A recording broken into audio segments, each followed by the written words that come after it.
2 Timóteo, capítulo 1, versículo 5. Pela recordação que guardo da tua fé, sem fingimento, a mesma que primeiramente habitou em tua avó Loide e em tua mãe Eunice, e estou certo de que também de ti. Obrigado. Vamos orar? Senhor, obrigado pela tua palavra, obrigado por esse precioso registro. Uma vez mais, Senhor, fala ao nosso coração e nos ajuda a viver aquilo que é o nosso coração, Senhor, por misericórdia e graça, falar. Em nome de Jesus oramos. Amém. Amém. Bem, talvez seja um dos poucos ou o único versículo em que a gente vê a citação de uma avó. Os textos bíblicos falam bem mais da realidade do idoso, do ancião, do presbítero, mas não do avô, da avó. Agora, esse texto, então, dificilmente a gente esquece dele quando tem um momento como esse, né? Que a gente pensa nos nossos avós, nos avós. E algo que chama para mim a atenção especial é a menção extremamente honrosa que o apóstolo Paulo faz da avó e da mãe de Timóteo, no caso Loide e Eunice. Por quê? Paulo, ele conheceu Timóteo, o jovem Timóteo, em Listra, a cidade de Listra. Ele vai chamá-lo de meu filho na fé. Ele reservou para Timóteo vários encargos pastorais. Timóteo veio a ser pastor em Éfeso. E, é claro, fruto do conhecimento dele acerca da piedade, da fidelidade de Timóteo, ele vai falar um pouco do porquê tudo se evidenciava na vida do seu filho na fé, pastor Timóteo. E ele se lembra do quê? Daquilo que a sua avó Loide e sua mãe Eunice, de Timóteo, né? O que elas legaram a ele. Ele podia citar tanta coisa, ele podia falar, né? Olha, eu dou graças a Deus que você aprendeu de mim isso, porque você teve tal experiência, porque a caminhada, e ele achou por bem, claro, guiado pelo Espírito Santo, destacar aquilo que ele percebeu claramente que foi uma contribuição da avó e da mãe para com o Timóteo, que ele conhecia, e nele se reconheciam tantos dons, tantos talentos, tantas qualidades, apesar da juventude, não é?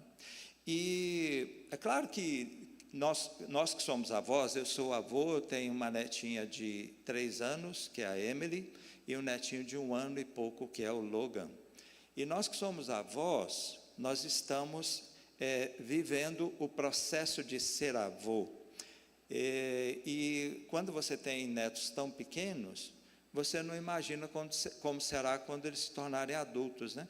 E já imaginou alguém chegar e falar, olha, dou graças a Deus pela Emily, pelo Logan, por aquilo que se evidencia na vida deles, uma fé genuína, não fingida, a mesma que houve no vô Walter. Eu falar, eu? Não é? Porque a gente nem sempre, e é assim, bem esperado, né, de quem serve a Deus, muitas coisas que se vêem em nós, que são fruto da presença de Deus, nós mesmos não vemos. Porque a própria presença de Deus em nós, pelo Espírito, faz com que a gente fique atento àquilo que precisa melhorar, né? A gente não fica parando para ver as coisas que já estão mais aperfeiçoadas. Então, são as pessoas que vêm.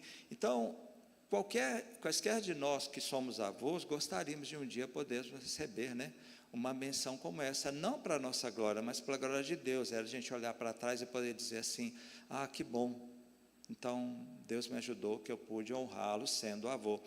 O pastor David Merck, ele fala que ser avô é ter uma segunda chance, né? Aquilo que você com seus filhos, você viu claramente que não foi tão bem, agora tem os netos, então você tem uma chance de fazer melhor.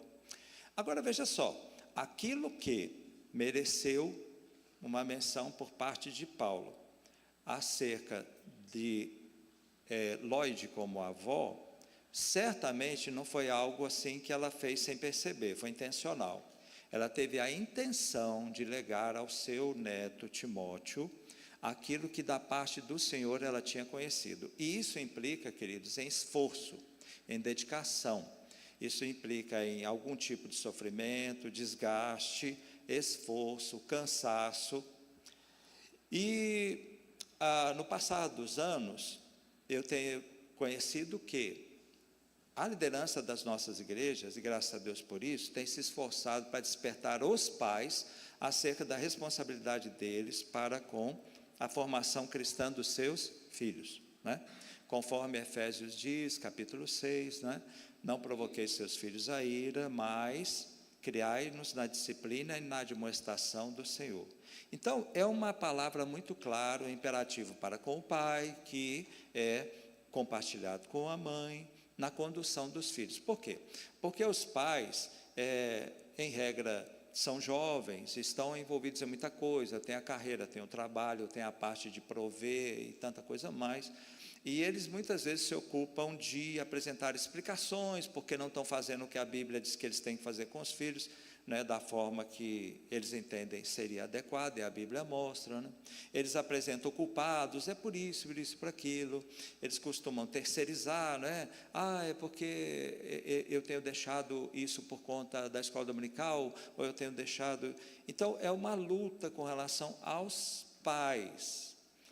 Agora, você imagina os avós, né? Porque muitos avós, eles entendem o seguinte: já criei os meus filhos, agora...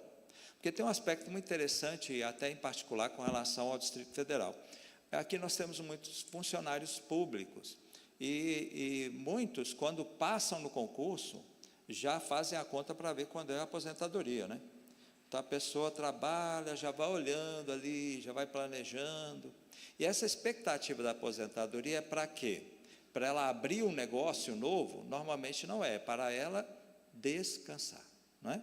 Então, se os pais estão dispostos a enfrentar a carreira acadêmica, profissional, tudo, etc. e tal, os avós já passaram dessa fase, inclusive já se aposentaram, e hoje em dia, graças a Deus, tem vários avós muito jovens, né? Pessoa ali, 50 anos, eu conheço gente de 50 anos que é avô e já aposentou também, não é? É muito diferente do que era na minha infância, né? As pessoas que eram avós normalmente eram mais idosos, e aquele povo que trabalhava no campo, uma vida mais sofrida, o desgaste físico era maior.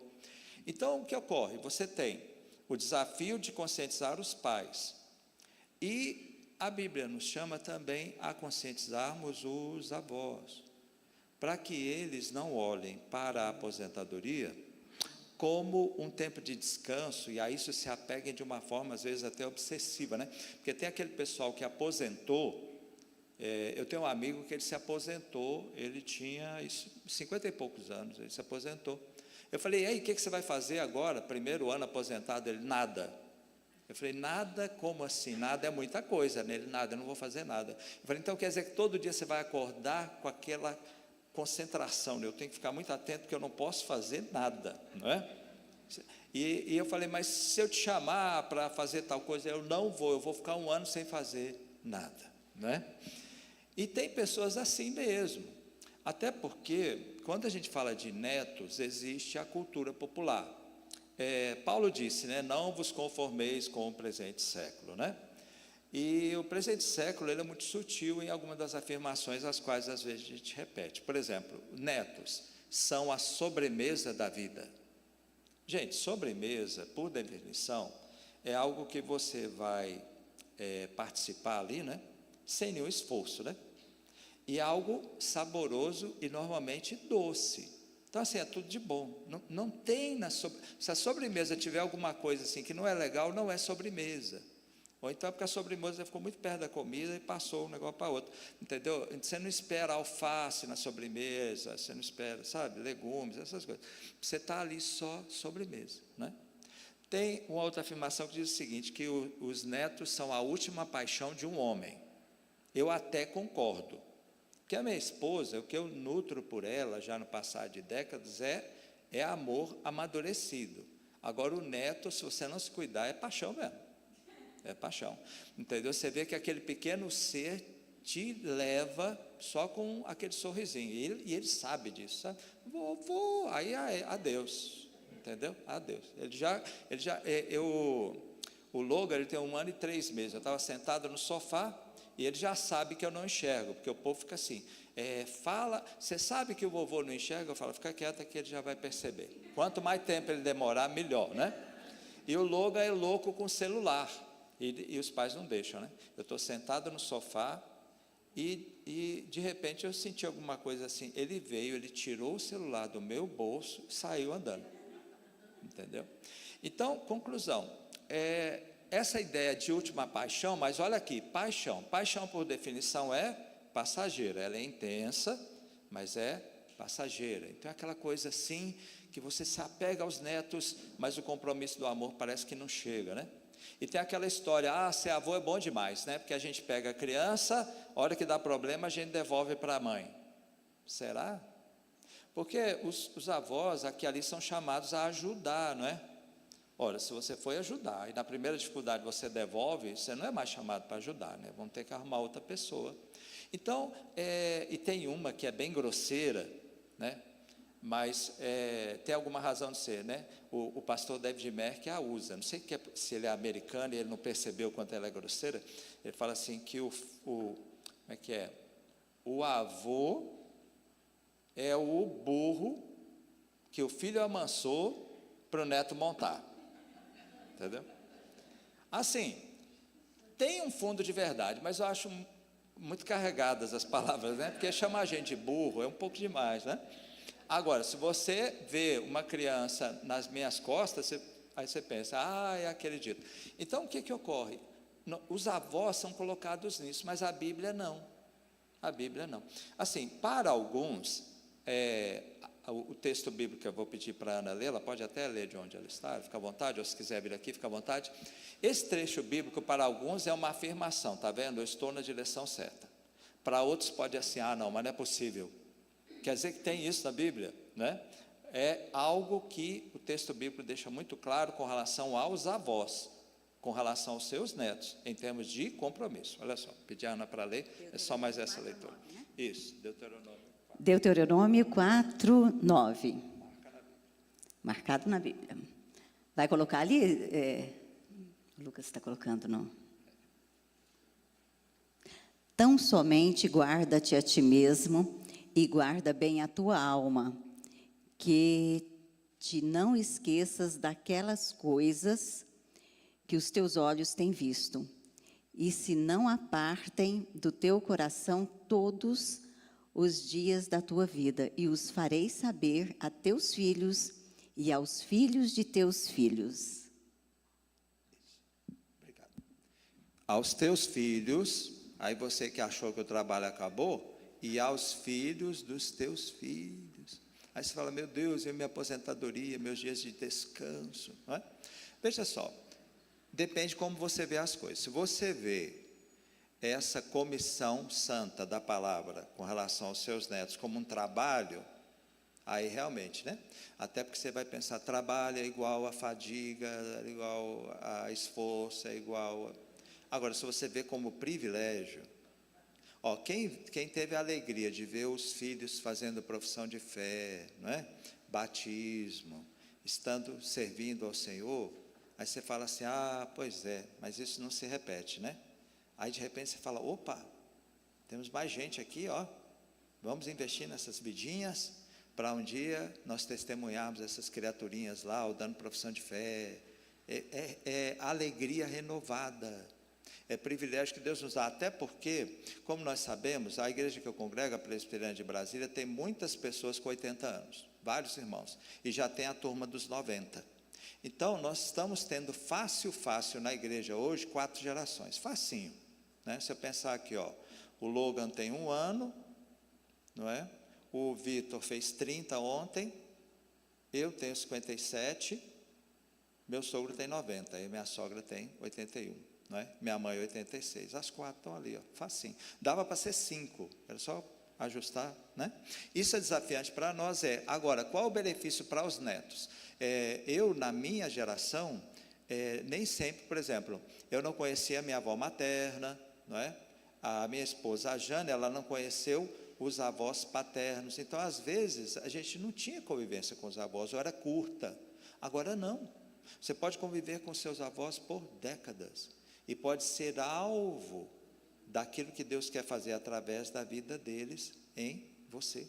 Então, é um privilégio para os avós e é também um privilégio para os netos. Se os avós olharem como trabalho e têm trabalho, é porque é o seguinte: o trabalho é trabalho quando não tem amor envolvido. Se tem amor envolvido, continua tendo o desgaste, a fadiga, etc e tal, mas como a gente sabe por que está sofrendo, vale a pena, entendeu? Se alguém chegar e falar assim, não, peraí, deixa que eu faço pelo seu neto o que você deveria fazer e você vai descansar. Você fala, não, mas isso aqui é trabalho, eu sei, mas esse trabalho eu quero, esse aqui é privilégio meu. Eu não tenho o privilégio de estar com os netos de todo mundo, mas esse aqui eu tenho. Então eu quero esse privilégio. É aquela situação de quando termina e a criança está deitadinha ali dormindo, você fala, valeu a pena. E uma coisa muito interessante que talvez vocês já tenham notado, eu estou com 57, então a minha geração e as que se seguem, eu acabo tendo contato, é muito frequente ver as pessoas falando do que aprenderam com os avós. Eu esperava ouvir mais o que aprenderam com os pais. E às vezes eu evidencio mais isso. Meu sogro tem 90 anos. Aqui e ali eu ouço. Minha mãe fala mais da avó do que da própria mãe. Ah, porque a minha avó ensinou, minha avó dizia, minha mãe tem 86 anos. E uma coisa interessante do avô e da avó é que a gente não ensina só pelo que fala, né? Tem aquela coisa da atitude. É de você chegar na casa do avô, ele não está, ele foi visitar um amigo que está doente. Aí a criança aprende que a amizade envolve cuidado, né? É aquela situação que você vai sair com seu avô e está todo mundo ali pechinchando com aquela pessoa que está vendendo laranja. E o seu avô chega lá, quanto é? É 10, ele deixa 12. Você fala, mas por que isso, vô? Porque isso aqui é uma forma de valorizar o trabalho dele, entendeu? Então, assim, os avós, eles ensinam muito pelas atitudes. Os netos aprendem muito com os avós, enquanto eles nem estavam olhando, mas eles estavam filmando os avós. Eu vejo as crianças, os meus netinhos, 3 e 1 ano, principalmente a Emily agora que ela fala, né? Quantas vezes eu chego lá e de repente ela começa a reproduzir coisas que eu disse, ou citar as musiquinhas que a gente cantou, ou as historinhas, aí a mãe ou o pai fala assim, quem te ensinou isso? Eu fico quieto. Eu quero primeiro ver qual é a aprovação. Se a mãe falar assim, ah, que legal, eu falo, pois é, eu ensinei, né? Se a mãe não gostar, vamos mudar o tema, né? E aí a gente chega em que conclusão? O que você vai legar aos seus netos, para isso existem limites e possibilidades. Você não é pai deles, né? Então, conclusão, a gente vai respeitar a autoridade dos pais. Nós vamos ter que confiar em Deus o bastante para ver os pais errando. Aí você aconselha, eles continuam errando, mas você não pode passar na frente. Então você tem que deixá-los sofrer, porque quando você era pai, só pai, você não era avô, você também errou. E você aprendeu com muitos erros, assim a gente espera, né? Então o que acontece? É difícil a gente ver isso, né? Quando você vê assim o pai ou a mãe assim repreendendo a criança de um jeito que você fala, isso aí não dá certo. Mas ele vai ter que aprender ele mesmo. Não adianta chegar, isso aí não funciona. Ele não acredita. Então, você vai ter que sofrer vendo os pais passarem pelo que você passou. Agora, tem muitas possibilidades. Eu vejo muitos avós assim, mas eu sou avô, eu não posso fazer nem isso e naquilo. Não fique pensando no que realmente nem era para você fazer. Mas considere as possibilidades, né? Coisas que eu comprei fantoches. Hoje é tão difícil arrumar fantoche. Antigamente toda livraria evangélica tinha, mas hoje não tem mais toda livraria evangélica. E eu fui na feira da Torre comprar fantoche, né? Aí ela chegou de viagem, eu mostrei o fantoche para ela. Só que as crianças de hoje, né? Antigamente você mostrava um fantoche para a criança e ela ficava encantada com aquilo e tal.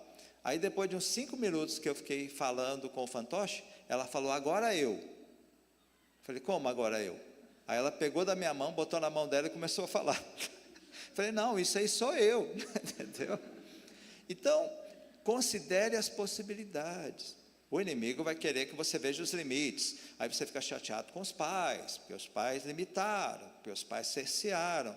Calma, faz aquilo que Deus te deu o privilégio, e aquilo que falta nós queremos que Deus vai completar. E na medida em que isso acontecer, você vai construindo o legado que você está deixando para os seus netos. E algo que eu queria pontuar para caminhar para concluir, que é o seguinte: nós pensamos muito nessa questão do que eu vou ensinar, mas lembre-se, a ideia não é deixar para os seus netos algo que era do avô, mas algo que é da parte de Deus que o avô ensinou. Então não é para deixar a sua digital. Isso aí foi o avô. Isso aí é coisa que o avô falava. Isso é coisa que... Não, isso é coisa que o avô ensinava. Por exemplo, ela sabe a história da ovelha perdida, né? Foi o avô que ensinou. Não é aquela história. Ou seja, é aquilo da gente passar a sabedoria da palavra e não a nossa sabedoria. Embora possa ser evidenciada na nossa realidade sabedoria, que é o que se espera. Somente que a gente já caminhou bastante, né? A gente teve muita chance de aprender. Agora, tem um aspecto que eu queria chamar a atenção para os avós, muito sério, que é o seguinte: você como avô ou avó, você pode abençoar muito o seu filho com a forma com que você se relaciona com ele na sua condição de avô. Em que sentido? Existem avós e avós que são aí, essa turma jovem e tudo, que é assim, eles não aceitam ajuda, a saúde deles, eles que cuidam, eles não aceitam qualquer tipo de intervenção do filho. O filho traz um presente, ele, não aceito isso, não, vou pagar, quanto foi, tal. Ou seja, é aquela coisa de independência. Ele está querendo mostrar, eu sou avô, eu sou idoso, mas eu continuo me vendo como você me via quando você era criança. Eu dou conta de tudo aqui, ó. Eu dirijo, eu faço, eu vou, eu volto, eu resolvo, eu pago, tudo isso. O filho chega com um presente, não. Agora, isso é instinto, sabia? Eu me lembro que eu estava fora, estava visitando meu filho, e o calçado que eu estava soltou a sola inteira, estava na minha mão. Aí, isso num supermercado. Aí eu joguei a sola no lixo, tinha uma loja de calçados do lado, e eu estava precisando mesmo comprar, e entramos lá. Aí chegou lá, eu procurei o calçado que eu queria, achei. Aí a minha esposa ficou, sabe como é a esposa, né? Chegou, não, você precisa de mais um. Eu falei, não preciso, eu só tenho 2 pés, aqui tem um par, isso aqui dura 10 anos, porque o outro durou 10 anos, né? Aí ela, não, você precisa de mais um. Aí o meu filho viu aquilo e falou, deixa eu procurar. Eu falei, Vitor, é muito difícil, eu tenho paralisia infantil, eu uso um solado de 5,5 centímetros dentro do tênis, então é difícil achar um tênis que cabe, fica legal. Ele, não, vamos procurar. Lá veio ele com um par de tênis, eu tinha certeza que não ia dar certo, né? Então eu já ia falar que não deu certo, só que deu certo, né? Aí eu calcei, amarrei e ficou jóia. Eu falei, pronto, vou ter que comprar 2. Aí ele falou, não, eu te dou este presente.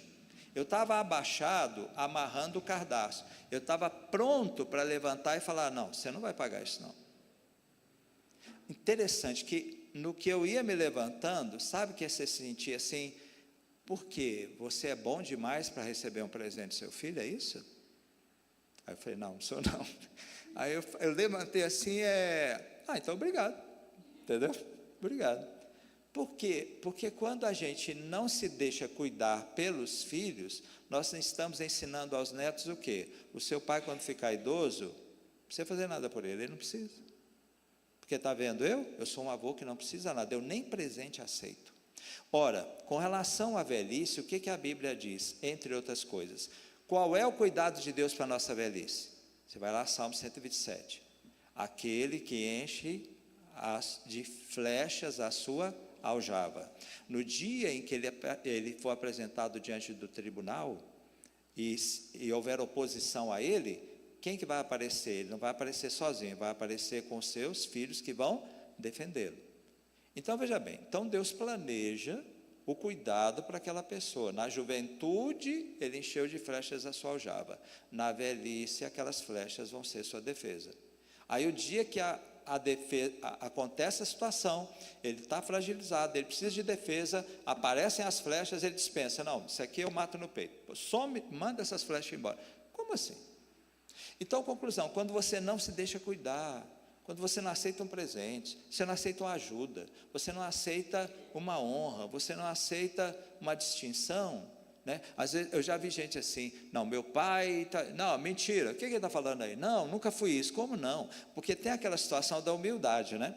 Ser humilde é reconhecer a realidade. Se você foi bom alfaiate, você foi. Então, quando eu digo que você foi bom alfaiate, você foi. Você não vai dizer, não, eu fazia umas costurinhas. Não, você era um bom alfaiate. Então, ser humilde não é mentir dizendo que você não era o que você era. E também não é dizer o que você nunca foi. Ser humilde, portanto, é reconhecer e receber aquilo que, pela graça de Deus, você foi e você talvez ainda seja. De modo que, se você permitisse ser cuidado e cuidada, com isso, o que vai acontecer? O seu neto está vendo. Você não precisa dar para ele um texto, um artigo acadêmico explicando que você deve honrar pai e mãe, isso se estende aos avós. Ele vai aprender e quando, enfim, o seu filho, porque está acontecendo, por exemplo, meu sogro tem 90 anos, o filho dele tem mais de 60, os dois têm carteirinha de idoso, né? Porque hoje o símbolo de ser idoso é a carteirinha.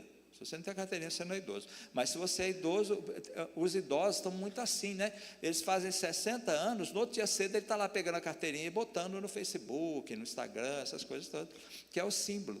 Então, o que ocorre? Na medida em que você assim age, você está abençoando o seu neto.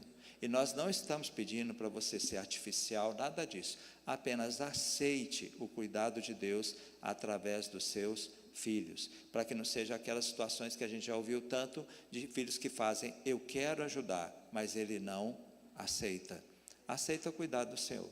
Isso aí não é uma demonstração de fragilidade ou nada disso, é apenas o fato de que é uma fase em que agora, aquilo que você semeou pela graça de Deus, o Senhor se compraz em conceder a você. E dessa forma, portanto, nós vemos que o papel dos avós, ele pode ser muito frutífero, ele pode ser extremamente abençoador, se nós nos desintoxicarmos de coisas que o mundo diz, se a gente não estiver obcecado por um tempo de descanso antes do verdadeiro descanso, que só será na glória, né? Se nós estivermos dispostos a caminhar um pouco mais e nos darmos em amor por esses pequenos que chegaram. Minha sogra, ela tem 7 bisnetos, e eu vejo ela fazendo pelos bisnetos o que ela fez pelos filhos, o que ela fez pelos netos, e a gente vê a alegria que ela tem em fazer tudo isso, né? A dona Edith e o seu Crispim. Que o Senhor nos ajude assim, senhores avós e avós, e senhores netos, para quem eu vou cantar uma canção. Isso que eu vou cantar é o desejo do coração dos pais, e é o desejo do coração dos avós também, amém?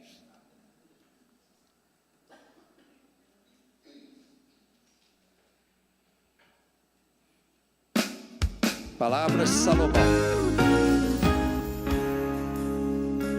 palavras de sabedoria para os filhos, para os netos, quem sabe até para os bisnetos, para todos nós.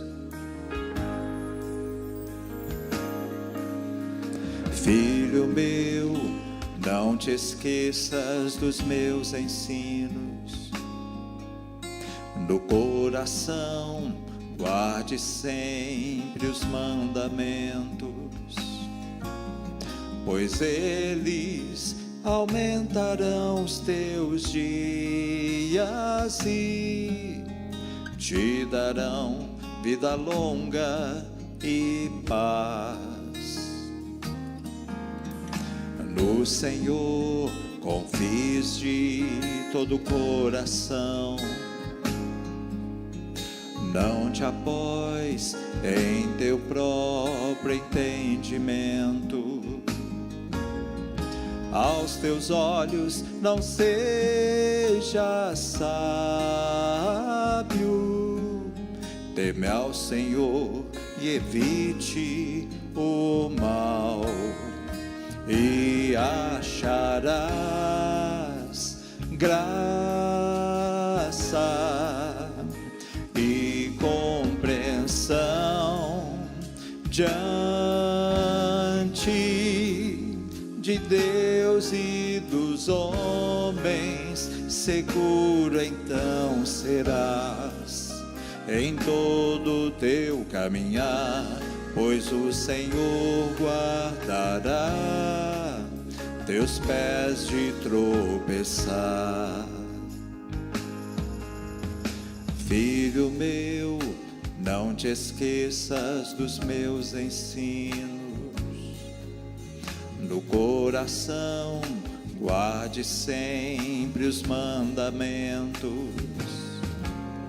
pois eles aumentarão os teus dias e te darão vida longa e paz, e acharás graça e compreensão diante de Deus e dos homens. Seguro então serás em todo o teu caminhar, pois o Senhor guardará teus pés de tropeçar, e acharás graça e compreensão diante de Deus e dos homens. Seguro então serás em todo o teu caminhar, pois o Senhor guardará teus pés de tropeçar.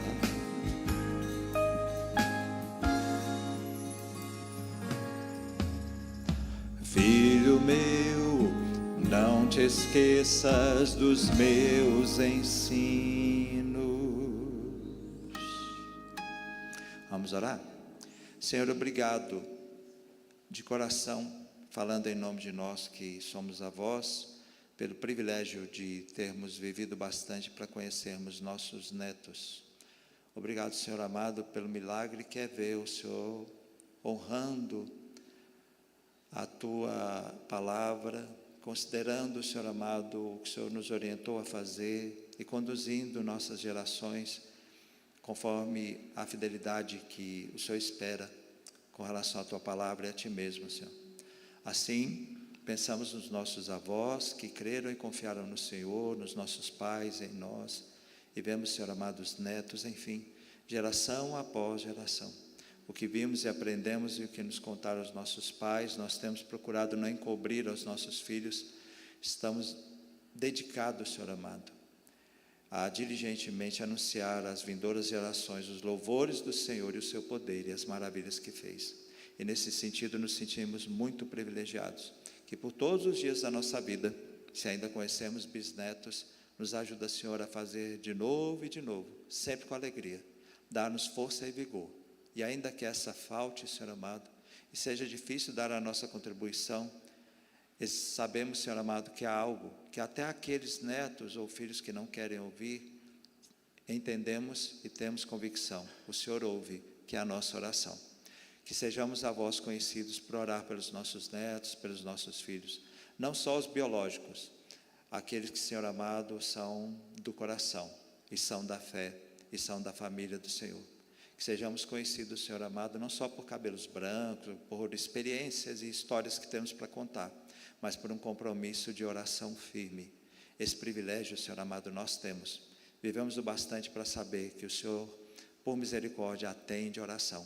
E por isso, nesse sentido, eu quero concluir pedindo, Senhor, alcança os filhos e netos que são afastados da Tua casa e da casa dos pais.